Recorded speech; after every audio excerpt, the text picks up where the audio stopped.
And I'm actually just scraping off with my fingernail some of the hardened residue that's on the top of the CPU. A lot of times an overheating CPU can fry a motherboard, and that might be the problem. So we want to make sure that it's okay, and you have a good, strong, heat bond between the heatsink and the CPU itself.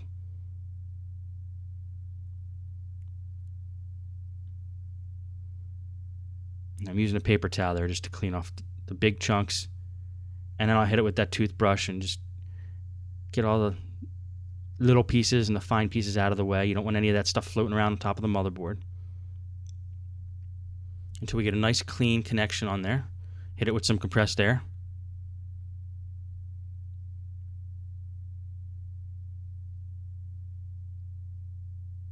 And I want to take the heatsink and the CPU fan outside and hit it with a blast of compressed air before we do anything else. It's another good idea to when you have the fan and you have the CPU out of the computer, clean it then. This way you get all the dust out, and you're not pushing the dust all inside the case and all over the motherboard. You got a clean environment here, so you might as well take advantage of it.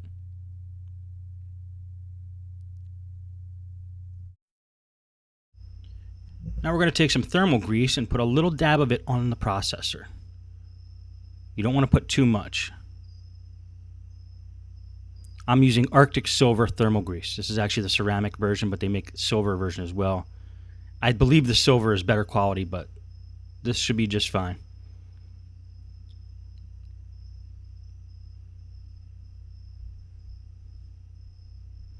I'm just making sure the cap is securely back on there so it doesn't spill out in the drawer.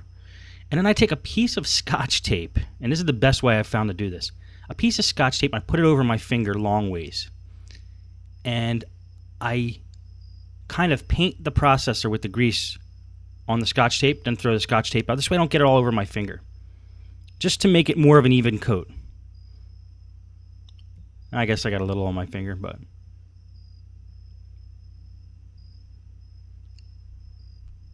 And I'm just cleaning up around the edges. I like to be a little neat when I put the grease on the processor.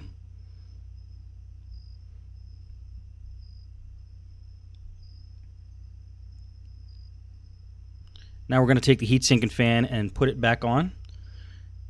It's a common thing to forget to attach the fan to the motherboard, the wire, the power for the fan to the motherboard. So I always like to do that first, just in case I forget, because you don't want that to happen where the fan is not connected. And then I like to do this in a crisscross pattern, screwing the heatsink back onto the processor.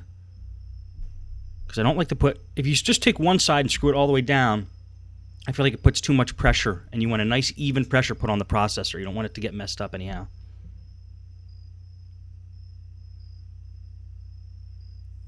Just like putting a tire on and taking a tire off, that's how I attach these screws.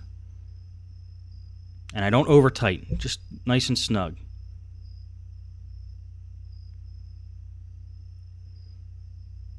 Now it's time to put the motherboard back into the bottom case.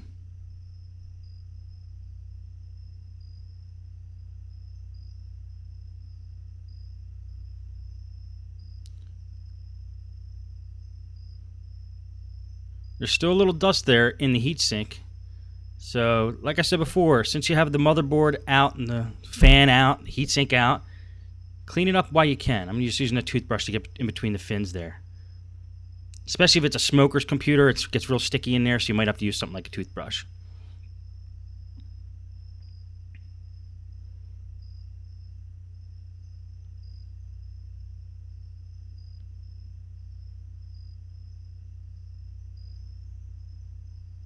Sorry, it's out of frame a little bit there.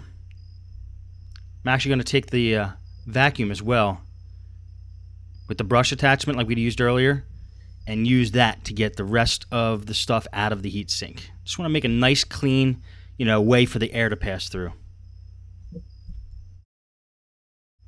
Okay, we're back now. The heatsink is clean. It's time to put the motherboard back into the computer. Just make sure you have it lined up properly. It only goes in one way.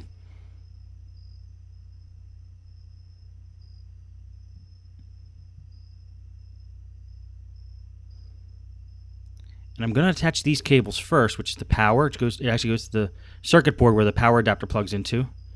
And then this other cable, which I believe is for that USB port and maybe the Ethernet port that's on that separate circuit board as well. Maybe not the Ethernet, I think it's just the USB. And as I put pieces back together, I like to just clean them up. Take a paintbrush, clean paintbrush, preferably one that's never been used with paint, and just dust everything off. Now we're going to flip this around.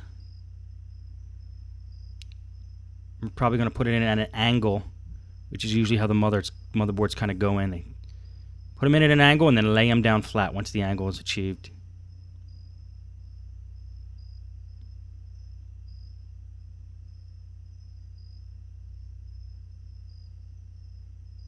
And that's not quite in, so see if we can push it down and snap it in.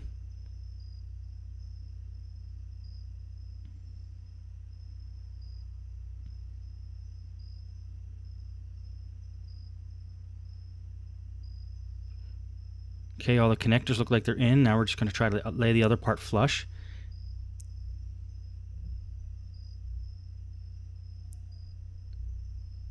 If the motherboard's not laying flush like it was when you first took it out, then check for connectors under the motherboard that's holding it in.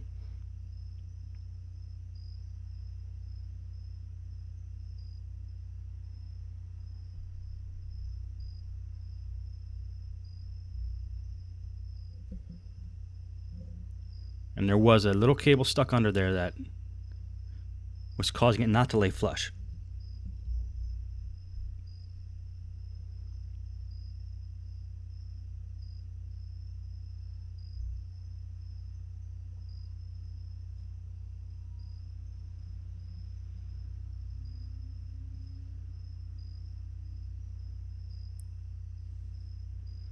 Now, I'm taking a little bit of time here because it still doesn't seem like it's seating in properly.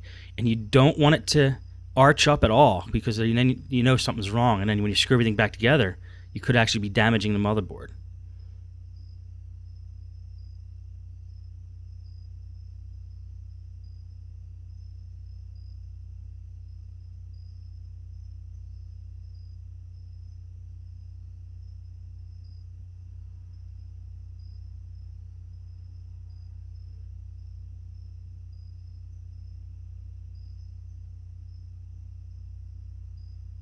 And once you're confident everything's lined up, you can start putting the screws back in.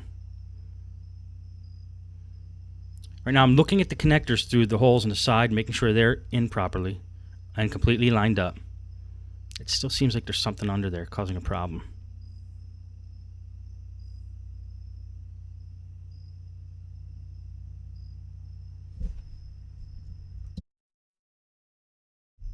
Okay, and it looks like we got everything laid flush now, so we're going to put the pieces back.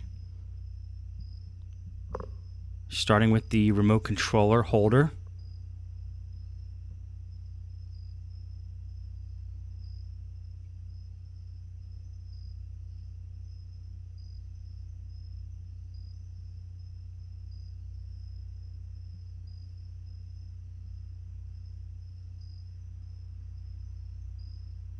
Just going to put those 4 screws in.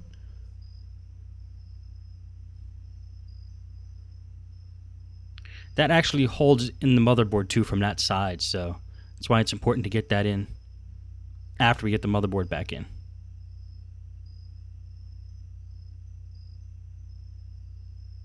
All the holes are lined up, everything's looking good.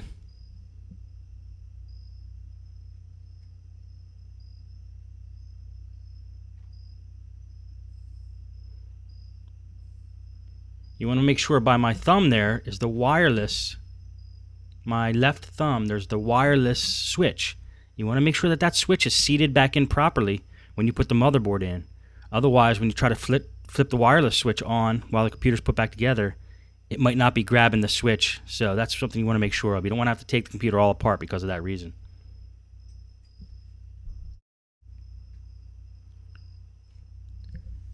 Now we're going to start putting the screws in the motherboard.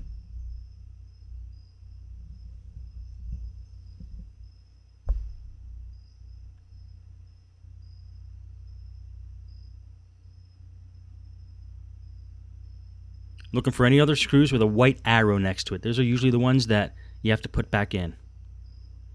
Now there's a lot of open screw holes, as you can see on the motherboard. I didn't put screws back in. That's because they are fastened in through the case.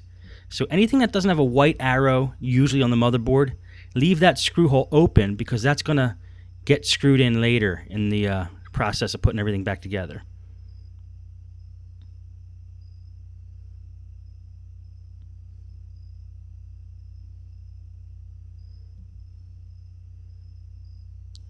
Make sure that the top case fits back on properly.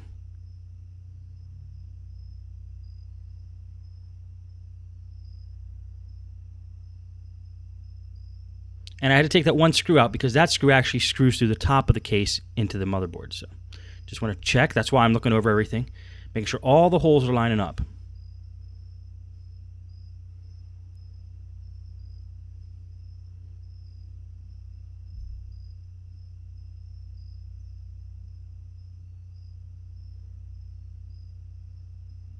Then just push around the edges of the case, make sure everything snaps in.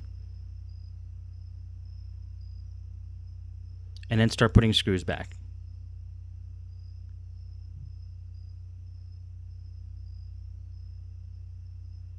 And now these screws are actually going through those open holes in the motherboard like I was talking about before.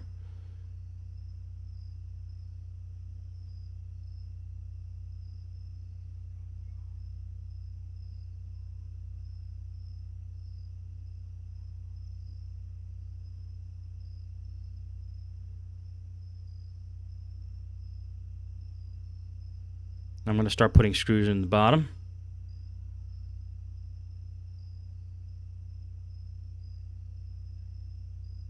Starting with these two. They're actually hex nuts, which provide the screw holes for the wireless card. They're like standoffs. That's what they look like, little standoffs.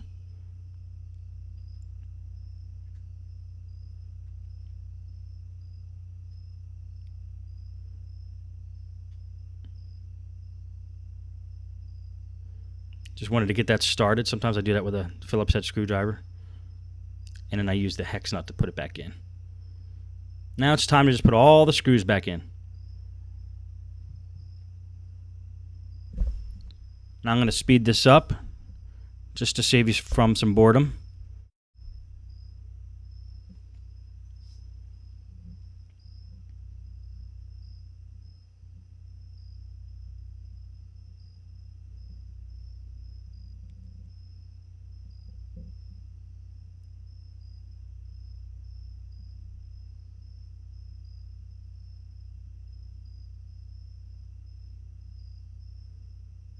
We're going to put that rear plate back on,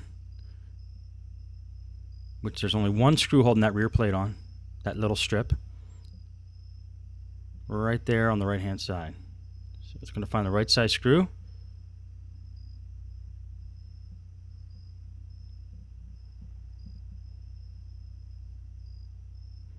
Get the screen on. Attach the screen with the 4 screws. And I use a bigger screwdriver to tighten it up and get some torque. You don't want those screws that hold the screen on to get loose. Then the screen flops around. Now the trick is to feed that the wireless antennas back at the same path that was originally there. And these DV6000s have a little metal tabs you bend up, and then you bend them back down once you get the wire in place. It makes everything flush. Otherwise the keyboard's going to be popping back out a little bit. It's kind of a pain to follow the path, but it does make it through. So, and then you feed it right back through the hole in the bottom.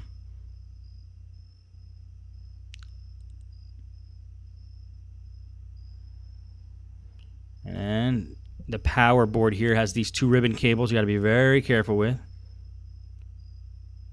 And that little speaker cable right at the beginning there.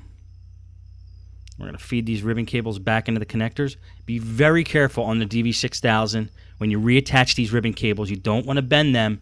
They will break very easily. So just be very careful. Kind of inch them in if you have to.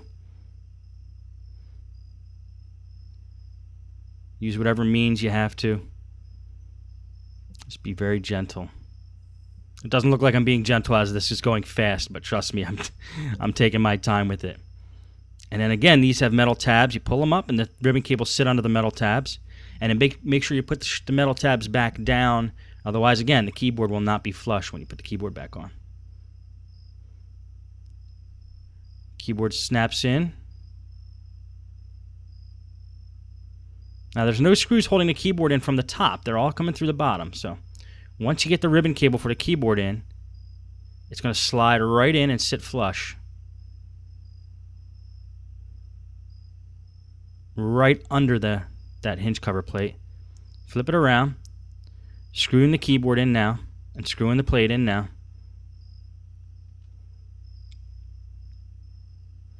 Putting all the remaining screws in the bottom.